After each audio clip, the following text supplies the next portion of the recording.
What is up, YouTube? Welcome back to another video. So today I'm just gonna get straight into it.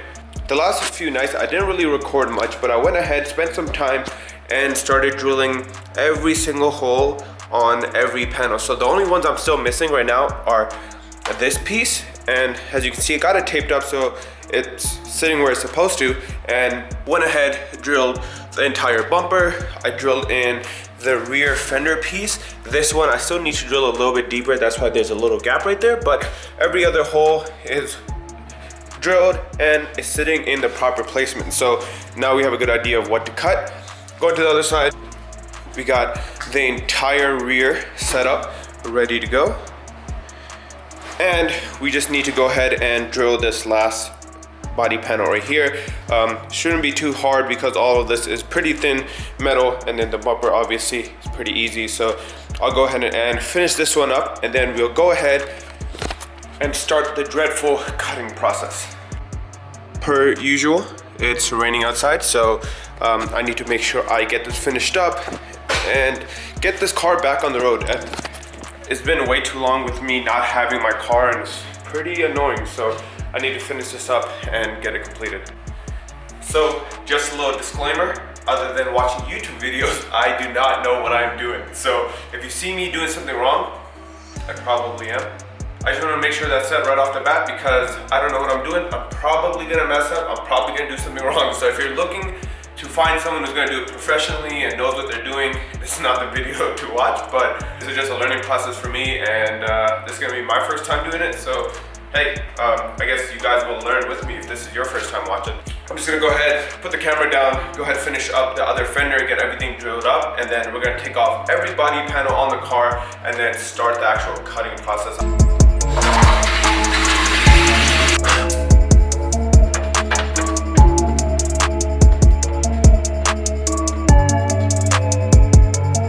So before we get into the rest of the drilling on that fender, I did want to show you guys that I went ahead to Harbor Freight and I picked up this little kit of T-handle hex keys.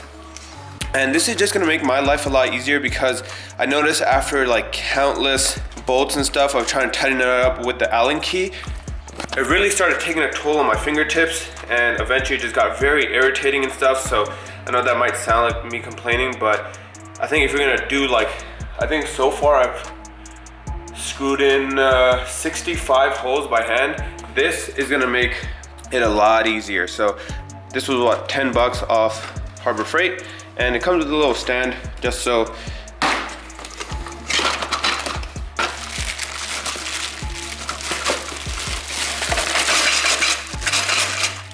come on. So now I just take one of these, whichever size fits. I really don't know which one it is. I'm gonna guess this one right here. Let's see. Oh, money. So 1, 2, and 3, I call these the main 3 anchor points because they're in the most like vital area. So this one is right by this line, this one is right by the edge of this fender, and then down here as well. So once you get these lined up pretty well, you have a good understanding of where the rest of the panel is gonna sit. So now what I'm gonna go ahead and do is drill into this and the rest of them that are not there, and then take this all off, drill the bigger holes, and then put in the little well nuts. So that's usually the process that I take for every fender, and I did that on every one so far. So I'm just gonna do that same one here, and we'll start getting into the cutting after that.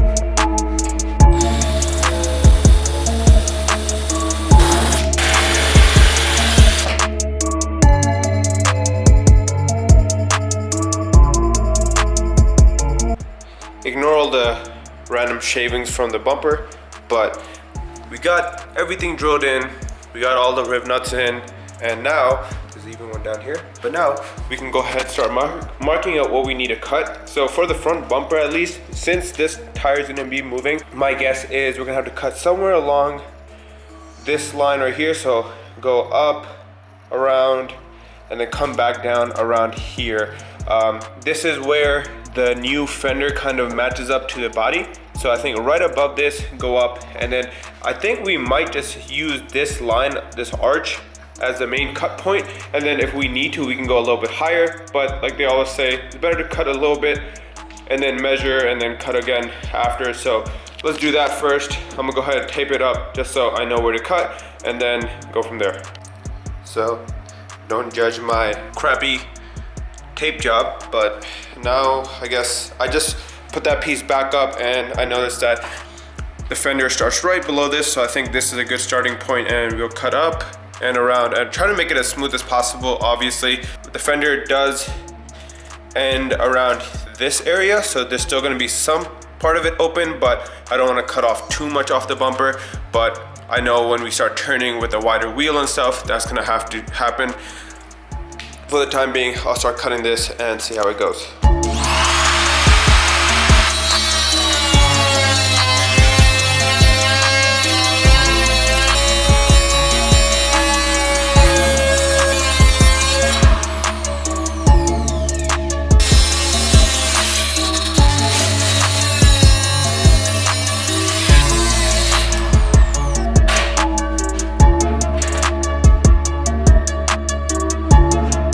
So that took some time, a little bit longer than I expected, but I got the first cut made, and this is the metal that came off. And this piece looks pretty messed up, but overall, I think the cut came out pretty nice. I got a pretty smooth cut overall. I did kind of take some time to get a hang of it. So over here, what I did was I just cut it kind of straight and then went all the way around. And right here, there was a huge plastic bracket that I had to cut through. And as I was cutting it, the heat of the blade was kind of melting back the plastic to each other, so it was very hard to actually get cut. But what I'm gonna go ahead and do is take a sander and just grind a good amount of this away. So like any of these jagged edges, just try to clean it up, as well as hit some of this part right here, just so I can primer back over it. But overall, I think we're pretty solid on this one. You shouldn't be able to see it now with the fender back on. So I'm gonna try to clean this up as much as possible, and then I think I'm gonna go ahead and move to the other side and do the exact same thing. So now I have a better idea of how to go about the process. So should be a little bit easier.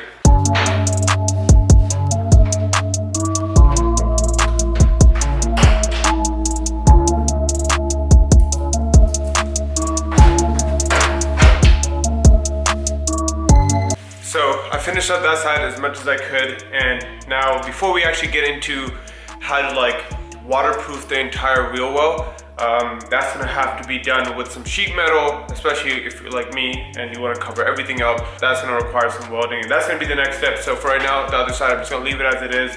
The wheel well is sticking down a little bit, but we're gonna focus on this side. On this side, I have a better idea on how to cut because the other side was a little test. And we're gonna go ahead and start cutting a little bit lower than we did, and then bring it all the way up, get rid of this little arch, and then come down to this side marker right here. And yeah, so we're gonna go ahead and start cutting. And I did notice that the actual bumper piece is a little bit harder to cut because, like I mentioned before, once you're cutting it, it kind of just melts and just sticks back together. So I'm using like an oscillating tool for that, and I'll show you guys that when I get to that point. Let's go ahead and focus on this, cut this up, and keep it moving.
It's the next day now.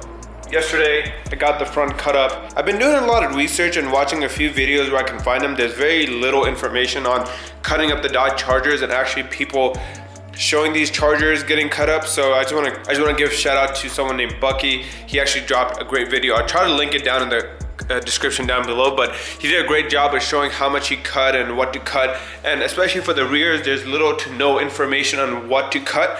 So I watched his video and he's on bags, and what he went ahead and did was cut from right about here up and just follow this little, I guess there's a kind of a line right here, you can probably see it, but he just followed that along. He cut a little bit of his door, but I don't think I'll need to, since I'm not as low as him and I'm not dropping this car to the ground like he is. But yeah, so I think the game plan for right now is to jump on the other side, go ahead and start cutting that side. I already did take the fender off, put it to the sides, but now we can start cutting and we can start dealing with all the little details after we finish this step. So one thing I am gonna recommend is get multiple blades, especially if you're cutting all 4 of your panels. Just because after I cut my first panel, I noticed that when I got to the second one, the blade got a little bit dull and it wasn't cutting as well as it was when I first started. So I switched it out, and then that's when I started cutting my second panel, which is on the left side. But now I'm gonna put a new one in before I start cutting the third one, and then do the same thing when I'm gonna start the fourth one, just so get the best cuts possible and this thing isn't flying around as much as it already does. Pretty sure an air saw, like a compressed air saw, would be better for this job, but I don't have an air compressor, and I know they have electric ones at Harbor Freight, but I've seen this thing in action and it does pretty well, so I decided to go this route instead of that. But hey, I'm sure it's not too bad.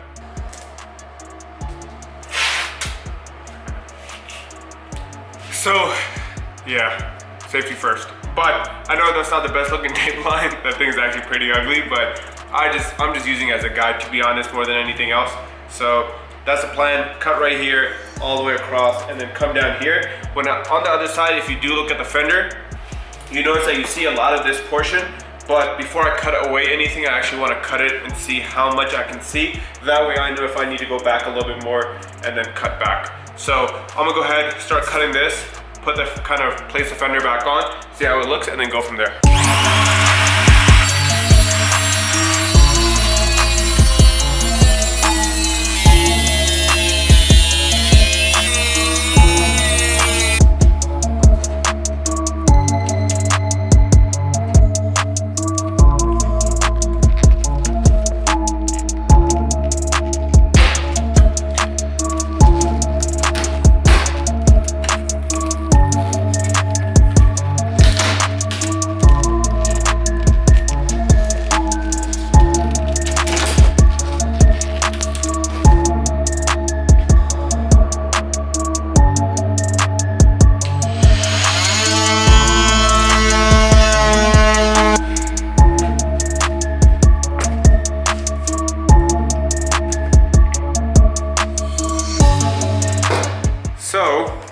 After quite a bit of time, I actually stopped recording because there was so much going on and I was really scared and I was trying to be careful and not mess up as much as possible. But overall, I think for my first time, I did pretty damn well. So as you can see, we got a little bit of burning right here across the paint, but that's okay. You know why? Because we're gonna go ahead and start sanding off just about you could say a 1/4 of an inch up, so that we have clean metal, so that we can weld this onto there.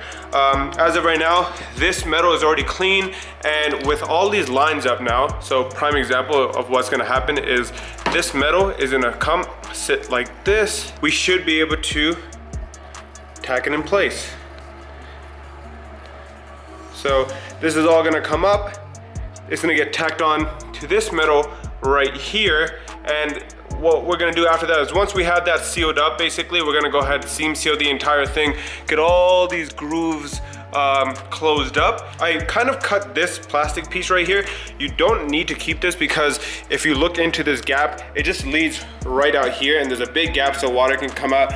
But I want to make this as clean as possible, so what we're gonna go ahead and do is close this up as much as possible like this, and probably just put a riv nut in there or something just to hold it in place. But yeah, so as of right now, this all came out pretty well. So what I'm gonna go ahead and do is take a mallet, pry all of this upwards. We're gonna weld this shut. That's what's gonna happen in the next video. I'm actually gonna take it to a professional welder. Obviously, I can't do it myself. The car is actually filthy because of all the flying dust and metal particles just flying around. But yeah, so now we got this done. This was probably one of the scariest parts about this process. I really didn't know how this was gonna turn out, but now we just gotta fold this up, weld it, seam seal it, and we should be golden. The rest of this plastic can pretty much be reused again, and I'll go ahead and figure out how to do that once we get all this closed up. And in terms of fitment, we went a good, I would say, 2 inches. So obviously not here, but here is about 2 inches that we took off, which I think should be more than enough. If anything is gonna hit, it's gonna be this door panel. But since we're still running stock suspension right now, we're not running air or lowering springs, we don't really have to worry about it too much. So we honestly didn't really need to cut it, but we're cutting it so that when we drop our suspension later, we don't have to open this all up again, re-weld it, cut it, all that kind of stuff later on. And I'm just basically trying to think ahead into the future. And overall, the car does sit really well with the kit and stuff, so I'm not really too worried about it. And yeah, we got the hardest part done, like I said. And now we're just sending this off to weld.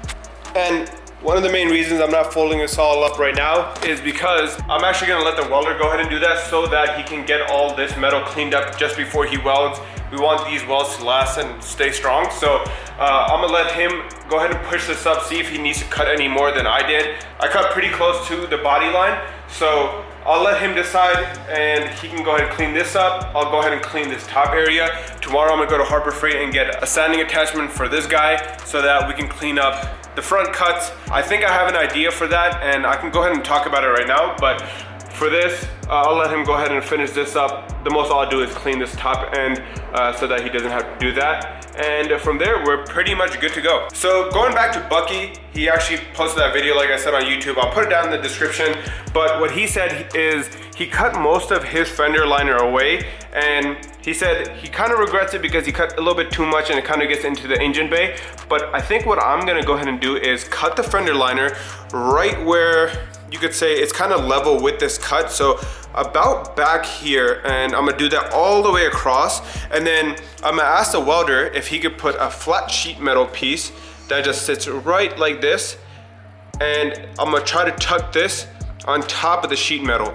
And then from there, we can go ahead and seam seal that, riv nut that in place, whatever we need to do. And that can just be welded onto this, so it'll be pretty sturdy. This will sit on top of it. We can try to close up these gaps as much as possible by myself as well. So we can always do that later on. But I wanna make sure that this car is as waterproof as possible and as close to factory waterproofness as possible. So I think I'm gonna take a few extra steps and try to get that cleaned up. But again, we can't do that till later. The same exact thing is gonna happen on this side, so I don't think it's much use of me showing you guys the exact same process.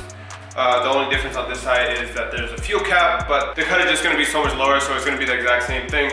Overall, I think we're pretty golden on getting everything cut up. Now the next step is sending it off to welding, and that should happen this weekend. So hopefully next week's video should be getting the car put back together as much as possible, send it off to weld. I'm gonna have to drive this thing, so it's gonna be the first time driving it in like, what, 3 weeks? This thing is parked in this garage for like 3 weeks now, so a little scared to do that, but we're gonna go ahead and send it off to him. He said he should have it back within a day, max 2.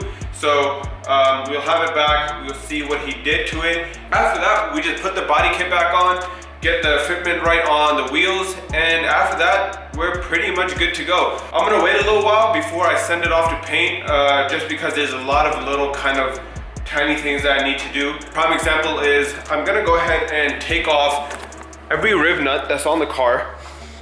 So when you take one of these out, you will see that there's some bare metal right around the hole. Now, again, my main goal is to make this car as rust proof as possible, as well as waterproof. So what I'm gonna go ahead and do is, you can kind of see how there's some bare metal in there. I'm gonna take some primer or paint, whatever I can find honestly, and just go ahead and take a tiny brush and just go over all this bare metal, so that even with the well nuts in, which make it pretty watertight, it'll just add an extra level of security to it and just ease my mind a little bit. And then obviously there's a few holes on the car that are a little bit bigger than they were supposed to be, kind of like this one right here. So that paint will go ahead and add some extra protection for places like that. So that's why we're gonna wait a little bit before sending it off to paint, so that I can get all of that stuff done. And then in the meantime, I can also play around with the fender wells, getting as many gaps closed as possible before sending it off to paint. That way it just looks as good as possible, and that way when we send it to the body shop, there's the smallest amount of things that they need to fix or touch up if I mess up, and we can go from there. So my guess is within the next month I'll get it off to paint and it should be back. The car is absolutely filthy and hideous right now. Like, it kind of disgusts me just touching, because there's dust and metal shavings and God knows what all over this car. So it needs paint, and it needs a major polish and wax and ceramic coating if possible. That's the goal for the next month or so. I'm excited. I'm also very tired of working on this car. This car is taking so much of my time out, and since I'm new to this, I'm sure there's people out there who can do all of this in a day, but since I'm so new to it and I'm constantly scared of doing certain things or doing it without research, it takes me a lot longer. Kind of like today, I kind of started 2 hours ago, watched a YouTube video that was like 30 minutes long, and then came back and started the actual cutting process. But that's just how it is, right? So I just want to make sure I do it right the first time, and not have to fix any mistakes later. I know it's not as exciting as the last video, but I really do hope you enjoyed this and you're enjoying the overall process of getting the wide body kit installed on the car. Stay tuned for the next one. We might have a little surprise video coming for next week. If you don't see that one, you will definitely see a Dodge Charger video. But again, every week, every Wednesday, we have new videos popping up. So if you haven't already, subscribe, comment what you thought of today's video or what you think about the wide body kit in general, and like, it just helps more people see the video. So I appreciate you all watching. I'll see you next time. Peace.